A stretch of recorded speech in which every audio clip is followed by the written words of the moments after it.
Alien से related बहुत सारी वीडियोस आपने देखी होगी और ये भी सुना होगा कि एलियंस दूसरे ग्रह के लोग हैं वगैरह वगैरह। लेकिन क्या आपको पता है, आपने जितनी भी जानकारी यूट्यूब पर वीडियोस देखकर कलेक्ट की है उसमें से 90% गलत है। दोस्तों, आज के इस वीडियो में मैं आपको एलियंस कहाँ रहते हैं, कहाँ से आते हैं, इसका प्रूफ दिखाऊंगा। साथ ही कुछ ऐसी जगहों के बारे में बताऊंगा जो कि एलियंस ने बनाई हैं, और साथ ही ये भी बताऊंगा कि एलियंस आज भी हमारी धरती पर मौजूद हैं, कहाँ हैं और कैसे दिखते हैं। और प्राचीन एस्ट्रोनॉमी के अनुसार भगवान विष्णु भी एलियंस कैसे थे, और भी कई ऐसी बातें बताऊंगा जो आपको बिल्कुल नहीं पता है। तो चलिए दोस्तों, बिना टाइम वेस्ट किए वीडियो को स्टार्ट करते हैं। चैनल पर नए आए हैं तो प्लीज़ चैनल को सब्सक्राइब जरूर कर लें और साथ में घंटी वाला बेल आइकन भी दबा दें ताकि नई वीडियो का नोटिफिकेशन आपको सबसे पहले मिलता रहे। Egypt, Mesopotamia, Sumerian, Inca, Babylonia, Sindhu घाटी, माया, मोहनजोदड़ो और दुनिया की तमाम सभ्यताओं में लिखा है कि जल्दी ही लौट आएंगे हमारे आकाशदेव और फिर से वे धरती के मुखिया होंगे। इजिप्ट और माया सभ्यता के लोग मानते थे कि अंतरिक्ष से हमारे जन्मदाता एक निश्चित समय के बाद पुनः लौट आएंगे। ओसाइसरा यानी मिस्र के देवता जल्दी हमें लेने के लिए आएंगे। इसका अर्थ है कि एलियंस धरती पर उतरे थे और उन्होंने यहाँ प्राचीन काल में बस्तियाँ बसाई थीं। तो क्या हम स्टार्स के प्रोडक्ट हैं, या फिर हम एलियंस के बनाए लोग हैं, या हम एलियंस के गुलाम हैं? और क्या इसलिए गीजावासी मरने के बाद खुद का ममीकरण करते थे कि उनका आकाशदेव उन्हें अंतरिक्ष में ले जाकर उन्हें फिर से जीवित कर देगा? वैज्ञानिक ने कई सालों की रिसर्च के बाद यह पता लगाया है कि ओरायन एक ऐसा नक्षत्र है जिसका हमारी धरती से कोई गहरा संबंध है। भारतीय, मिस्र, मेसोपोटामिया, माया, ग्रीक और इंका आदि सभ्यताओं की पौराणिक कथाओं और तरासे गए पत्थरों पर अंकित चित्रों में इस नक्षत्र संबंधी जो जानकारी प्राप्त होती है वह आश्चर्यजनक ढंग से एक समान है।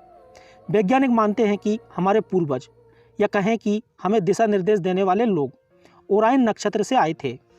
अमेरिका की अंतरिक्ष एजेंसी ने हबल दूरबीन के द्वारा इस ओरायन तारामंडल के सटीक चित्र खींचे और बाद में वे दुनिया भर में प्रचारित किए। भारत में ओरायन नक्षत्र को मृगशिरा कहा जाता है। हिंदू धर्म में मार्गशीर्ष माह और मृगशिरा नक्षत्र बहुत पवित्र माना जाता है। हमारे आकाश को वैज्ञानिकों ने 88 तारामंडलों में बांटा है। भारतीय ज्योतिष ने 27 नक्षत्रों में बांटा है। मृगशिरा नक्षत्र आकाश मंडल में 5वां नक्षत्र है।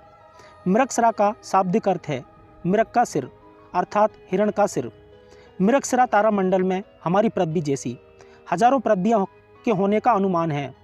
हमारी धरती से 1500 प्रकाश वर्ष दूर ओरायन तारामंडल में वैसे तो दर्जनों तारे हैं, लेकिन प्रमुख 7 तारे हैं। इस तारामंडल में 3 तेजी से चमकने वाले तारे एक सीधी लकीर में हैं, जिसे शिकारी का कमरबंद अर्थात ओरायन की बेल्ट कहा जाता है। 7 प्रमुख तारे इस प्रकार हैं: आद्रा, राजन्य, बलाटिक्स, मिंताक, एप्सिलन, ओरायोनिस, जेटा ओरायोनिस, कापा ओरायोनिस। ओरायन तारामंडल के अनुसार ही धरती पर भारत, चीन, इजिप्ट, ग्रीस, मैक्सिको, उत्तरी अमेरिका आदि जगहों पर शहर बने हैं और आश्चर्यजनक रूप से हेलीपैड और एयरपोर्ट भी बने हैं। ऐसे हेलीपैड जिस पर शोध करते वक्त वैज्ञानिक भी हैरान रह गए कि आखिर इन्हें कौन सी टेक्नोलॉजी से बनाया गया होगा, क्योंकि यह तो बस आज की आधुनिक टेक्नोलॉजी से ही संभव हो सकता है।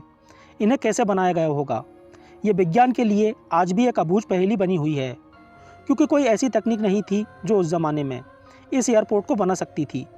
आज की आधुनिक टेक्नोलॉजी को भी इसे बनाने में भारी मशक्क़त करना पड़ेगी। तब उस काल के मानव के लिए यह बनाना असंभव था। इसे कोई एलियंस ही बना सकता है, और वह भी रातों रात। इंका सभ्यता के राजा से जब ये पूछा गया कि ये विशालकाय और इतनी सुंदर तरीके से तराशी गई चट्टानें कहाँ से आईं और इन्हें स्मारक जैसा रूप किसने दिया, तो राजा ने कहा कि ये मैंने नहीं बनवाई, आकाश से कोई आया था जिसने ये बनाए हैं और हमारे लिए छोड़कर चले गए। रातों रात खड़े किए गए इस विशालकाय ढांचे का एक एक पत्थर 26 फीट ऊंचा है और 100 टन वजनी है। ग्रेनाइट पत्थर से बने यह एच शेप के पत्थर 13,000 फीट की ऊंचाई पर आखिर कैसे ले जाए गए? एक या 2 पत्थर नहीं, बल्कि सैकड़ों एच ब्लॉक।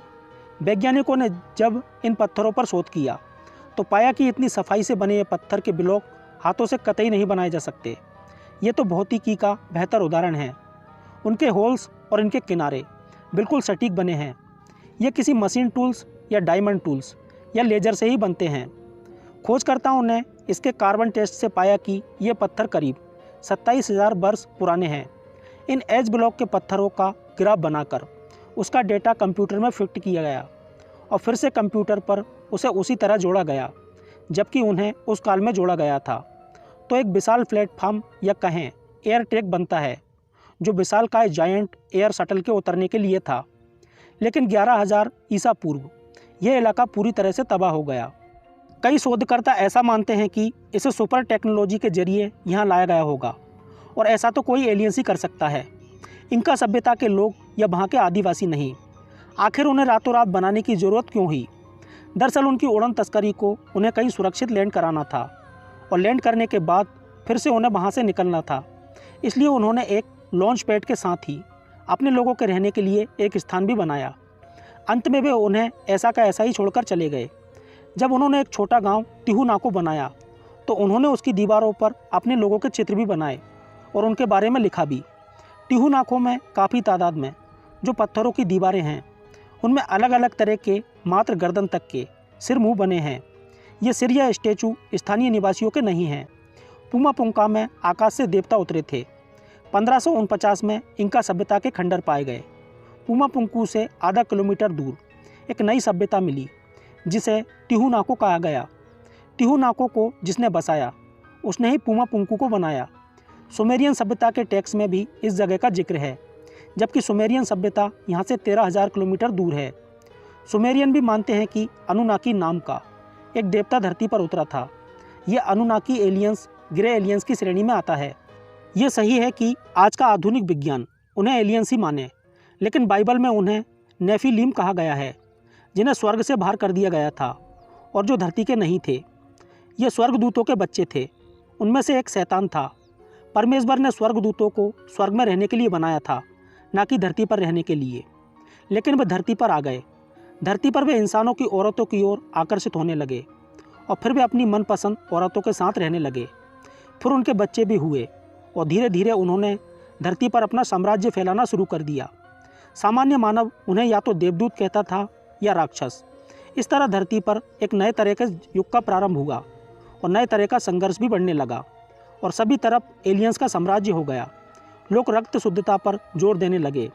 भारतीय, मिस्र, ग्रीक, मैक्सिको, सुमेरु, बेबीलोनिया और माया सभ्यता अनुसार वे कई प्रकार के थे, जैसे आधे मानव और आधे जानवर।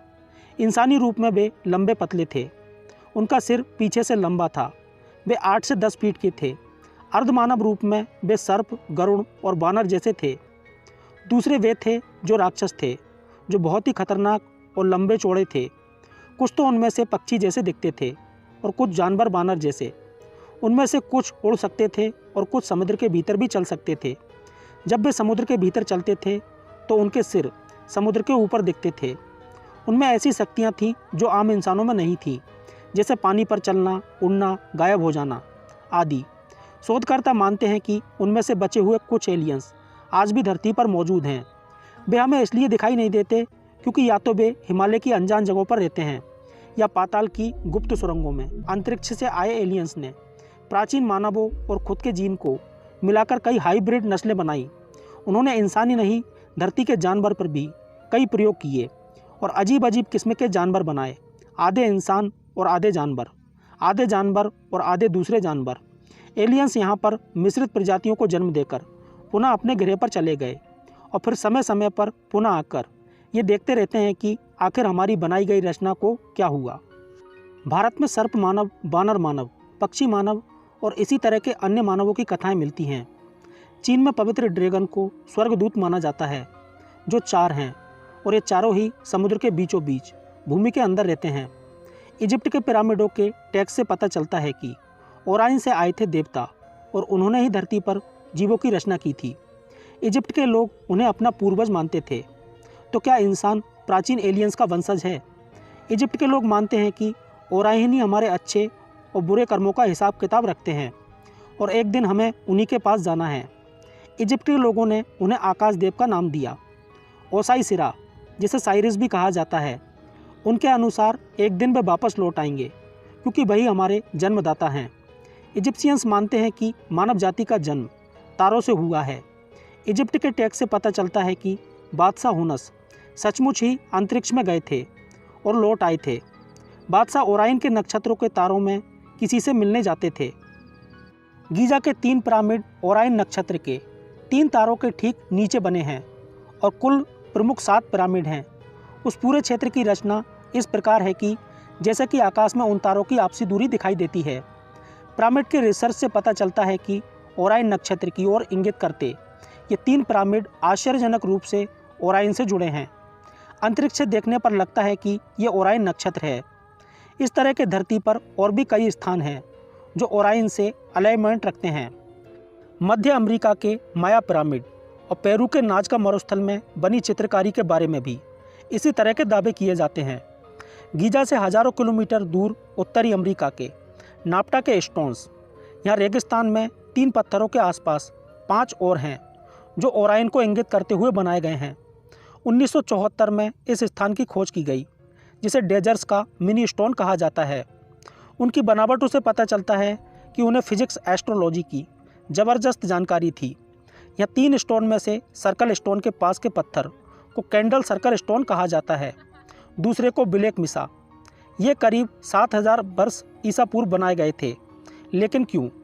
पहले यहाँ लोग रहते थे, बाद में कुछ कारणवश वे लोग यहाँ से 100 किलोमीटर दूर जाकर बस गए। इन लोगों को स्टार पीपल कहा जाता है जो ओराइन के आदेश अनुसार धरती पर अपने रहने की जगह बनाते थे।